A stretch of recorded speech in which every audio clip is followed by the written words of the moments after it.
Hi again, Greg Bell and Dave Boling of the News Tribune out at Seahawks on Monday's practice, 3 days before the third exhibition game at home against Dallas. We're somewhat limited now that practices are closed and fans don't get to attend, limited in that the agreement the media has with the Seahawks are we can watch practice but can't report on a lot of the details of them. What we can say is that Bradley Soul spoke, the left tackle spoke after practice, and so did Michael Bennett. So the topic was about their fight yesterday. Saul said it's like brothers. It's intensity. They ate lunch together, the two did, and they walked off the field together, all's well. Bennett described it as a risking of his livelihood when there's guys that are taking what he thinks are cheap shots or unnecessary risks in practice, and he says it's like taking food out of my wife and my daughter's mouths, so that's what he takes it as. He's 30 years old, he's working on trying to get a new contract, and he sees it all as a risk.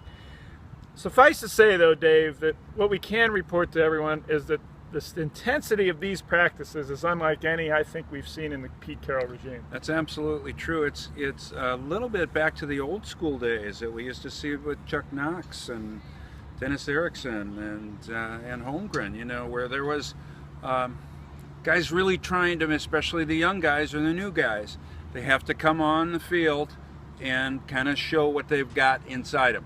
Am I going to let you be pushed around? This is still a game of testosterone and adrenaline, and they've got a lot to prove. You know, their livelihood depends on the kind of impression they make.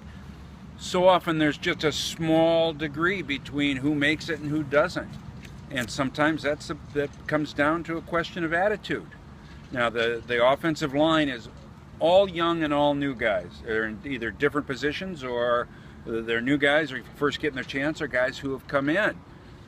They're really trying. They know if they can stand up to Michael Bennett, that means a lot. That's gonna say a lot. That gives them, you know, that's a pelt on their wall if they can stop Michael Bennett. So I can certainly understand what Bennett is getting at. The guys want to use him as a barometer, as a measuring stick, and thinking that will help them get their job. And Michael himself said, I understand that.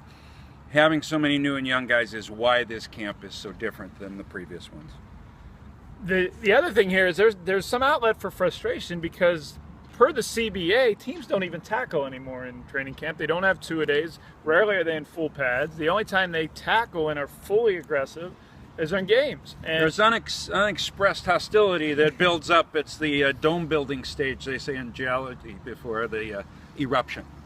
This is the last preseason game that the starters will play substantially, the third preseason game. Usually the starters go into the third quarter so that they can get the experience of coming out of the locker room, recharging themselves to play its first series or two of the third quarter before coming out of the game. So that's what we expect on Thursday night against Dallas. But what I do expect for that fourth exhibition game against Oakland is the starting offensive line to continue to play longer than most starters. Really, Dave, I see it's really three guys for two jobs. You've mentioned how the inside guys seem set. Justin Britt at center, Mark Lewinsky at left guard, and the rookie Jermaine Ifedi at right guard. It seems to me to be three guys for the two tackle spots. I think so, and I'm not sure those are three guys they're convinced they'll be ready to go into the season. We're talking about Jamarcus Webb, Gary Gilliam, and Bradley Soul. For health and other reasons, it's all new. Soul is just learning, you know, what it takes to be a quarterback in front of Russell Wilson, which is a different job. You have to hold the block longer. We saw one time in the game Thursday where it seemed like he had the block his man contained and then let him go. Well, Russell was still trying to buy time for a second option down the field, and whereas certainly when Saul was blocking for Carson Palmer, that running was not a part of the equation. So I think there's a lot of things that they're going to have to figure out, and there's still a long way to go with only like 20 days until the season starts.